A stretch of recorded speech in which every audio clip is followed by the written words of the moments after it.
Bonjour.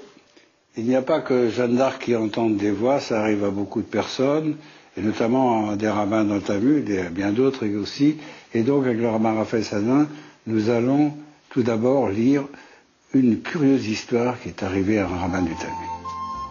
Le problème posé était apparemment très secondaire. Un four, appelé four du serpent de par sa forme, et constitué de plusieurs parties, était susceptible de devenir impur. Le plus éminent des maîtres, Rabbi Eliezer, proclama que non.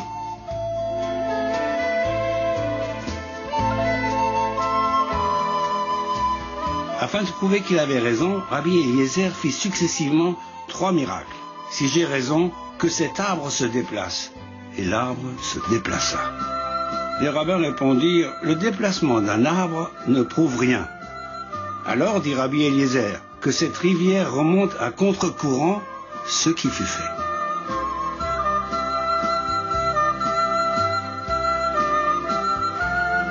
Est-ce que cette rivière prouve que tu as raison? Si j'ai raison, dit Rabbi Eliezer, que les murs de cette académie se mettent à pencher, et ils penchèrent. Cela ne suffit pas à convaincre les rabbins. Rabbi Yoshua dit, est-ce que ce sont les murs qui feront la loi? Alors, une voix céleste retentit. Comment pouvez-vous contester Rabbi Eliezer? La vérité est toujours de son côté. Les rabbins répondirent, il est écrit, la Torah n'est pas dans les cieux. Autrement dit, ce sont les rabbins qui fixent la loi. En disant la Torah n'est pas au ciel, les rabbins interprètent subtilement un célèbre discours de Moïse où il disait « La Torah n'est pas inaccessible, vous n'avez pas à la chercher, ni au ciel, ni outre-mer. Elle est dans votre bouche et dans votre cœur. » Autrement dit, la Torah a été donnée aux hommes par Moïse et dorénavant, ce sont eux qui l'interprètent. Cette histoire, qui est à la fois curieuse et extrêmement intéressante, illustre la sensibilité juive par rapport au miracle et par rapport aux voix qu'on a célestes et à d'autres voix qu'on peut entendre. Oui, elle illustre aussi un combat de qu'est-ce que c'est la vérité. Rabbi Eliezer, qui est le protagoniste principal de cette histoire, d'après la Kabbalah, était la réincarnation de Moïse, carrément. C'est-à-dire qu'il incarnait la vérité divine, puisque Dieu, à un moment donné, lui donne raison. Mais il est face à tout le Sanhedrin, à tout le grand tribunal, qui ne sont pas d'accord avec lui. D'ailleurs, la discussion est intéressante parce que ça parle d'un four cassé qui a été réparé avec du sable. Est-ce que ce four cassé réparé avec du sable a la dignité d'un nom, d'un objet? S'il n'est pas un objet, il ne reçoit pas l'impureté. Rabbi Eliezer dit qu'il ne reçoit pas l'impureté parce qu'il n'est pas objet. C'est-à-dire qu'Rabbi Eliezer pense que quelqu'un qui a été cassé, quelqu'un qui a été brisé dans sa vie, même il peut faire toutes les psychanalyses, toutes les tchouvas possibles, il reste avec la fêlure, il reste cassé. Un objet brisé n'est pas un véritable objet, même réparé, il n'a plus l'intégrité. On dit la même chose d'un vieillard d'ailleurs, qu'il faut faire attention, il faut respecter un vieillard brisé, parce que même s'il est cassé en morceaux par la vieillesse, il reste un être humain. Mais le problème se pose différemment pour un objet. Quand un objet n'est pas d'une seule pièce, il est évidemment moins solide.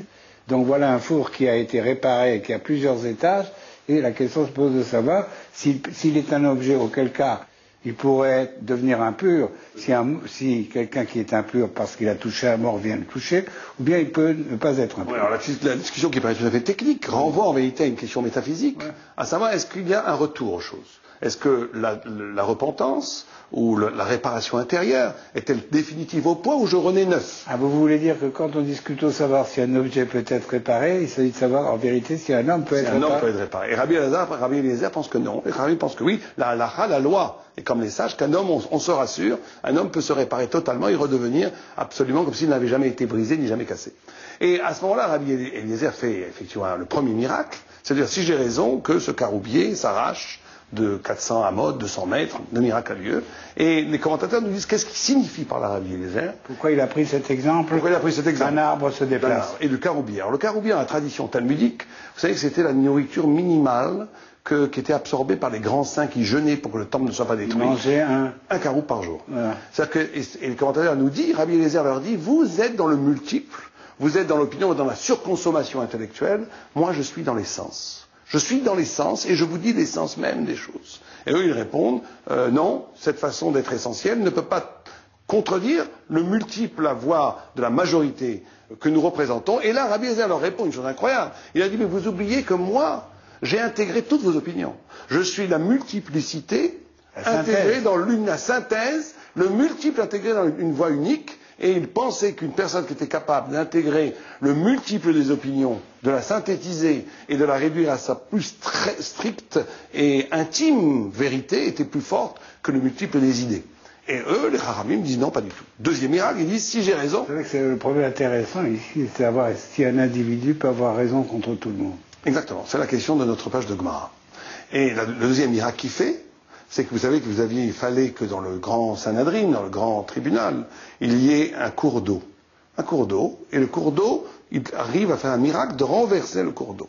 Alors là, le miracle est spectaculaire. Encore une fois, les sages disent, on n'apporte pas de preuve d'une rivière, on s'en fiche que d'une phase de miracle. Même d'un miracle. Même d'un miracle.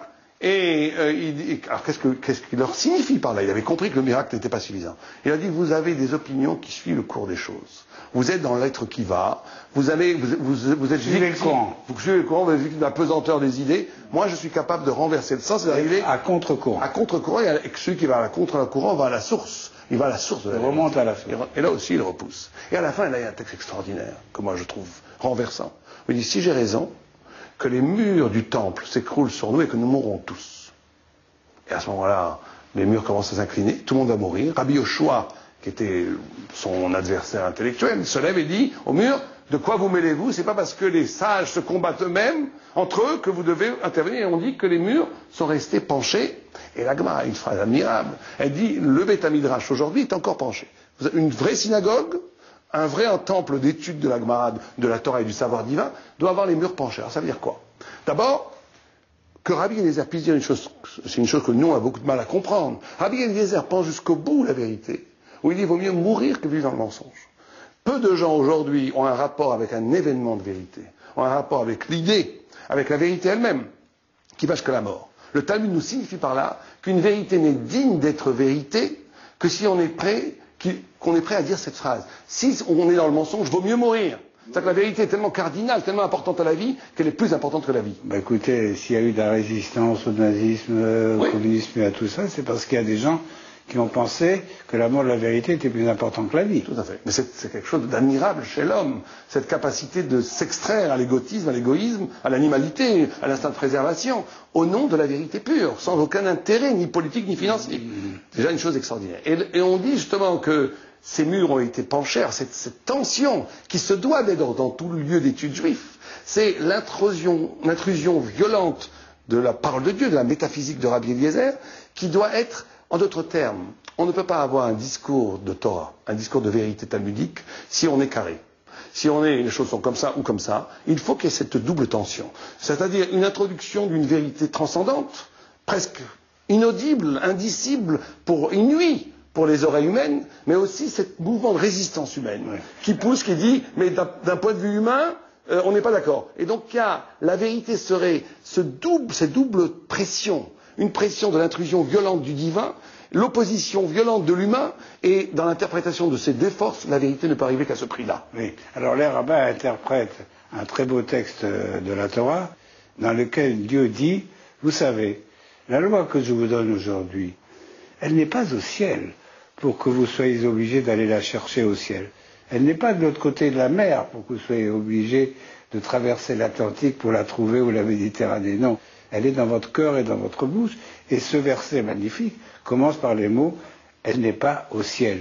Et donc il objecte, attention, même si le ciel nous dit que ça doit être comme ça, la vérité n'est plus au ciel. Les rabbins se sont emparés de la vérité. Vous savez, cette histoire talmudique réapparaît dans une histoire juive très connue, puisque là il y a un vote, et que même il est mis en minorité, et même quand la voix céleste dit il a raison, eh bien on dit non, mais c'est pas Dieu qui décide. C'est que un jour aux États-Unis, dans une communauté, il y a très longtemps, on a décidé qu'il fallait abandonner l'hébreu.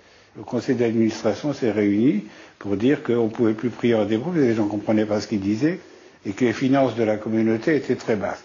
Donc on va introduire l'anglais. Alors il y a 7 membres du conseil d'administration, plus le rabbin, et le rabbin dit, vous ne pouvez pas faire de choses pareilles, on ne va pas remplacer la langue de nos ancêtres par l'anglais. Il dit, on va passer au vote.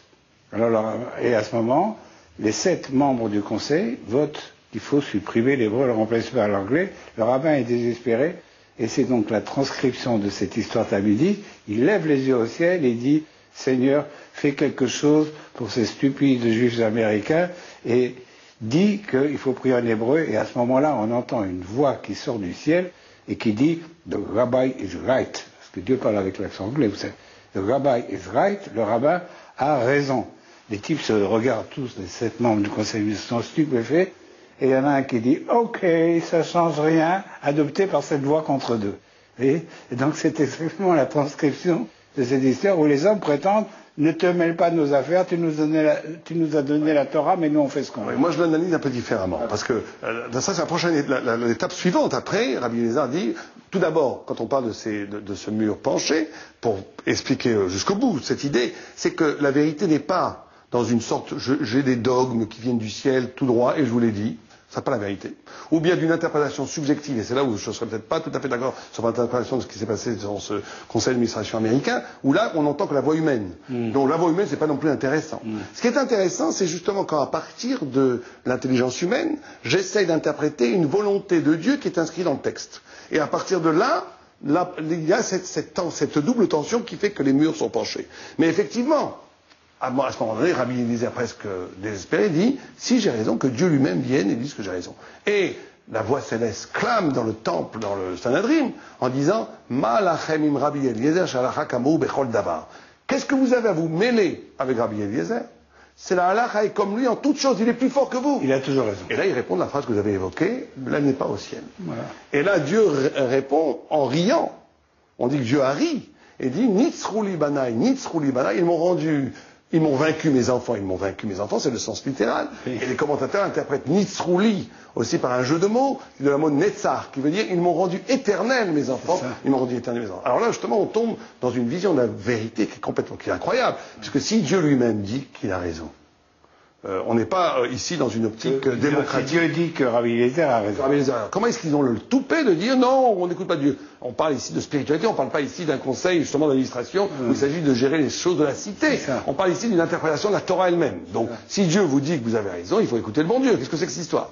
Alors les commentateurs expliquent une chose extraordinaire. Ils disent que quand Dieu a voulu créer le monde, il a dit à la vérité qui était un ange, tu vas aller sur terre. Et la vérité s'est plainte. Elle dit, quoi? Allez, moi, la vérité, chez ces fils de la femme, chez ces hommes qui sont tout mensonges, combat idéologique, etc., etc. Fils de la femme, ce n'est pas péjoratif, ça veut dire des êtres de chair et de sang. Des êtres de chair et de sang. Et on dit que Dieu a pris la vérité qu'il a jetée sur terre. Il a jeté sur terre. Et il a dit que la vérité croisse de la terre. Dieu a semé la vérité sur terre. Quand vous avez un paysan qui sème des graines dans son champ, c'est pas pour récolter la même somme de graines qu'il a semées, c'est pour en récolter infiniment plus. Donc cette idée-là, c'est que la vérité, une fois qu'elle est semée sur terre, elle a fourni une vérité infiniment plus puissante, infiniment plus grande. Le prophète Jérémie a une très belle phrase dans laquelle il dit « Israël est consacré par Dieu, il est les prémices de sa récolte ». Et les rabbins du Talmud l'ont interprété en disant « C'est le début de la récolte. Quand vous semez, c'est pour récolter davantage ». Et elle a une idée très universaliste.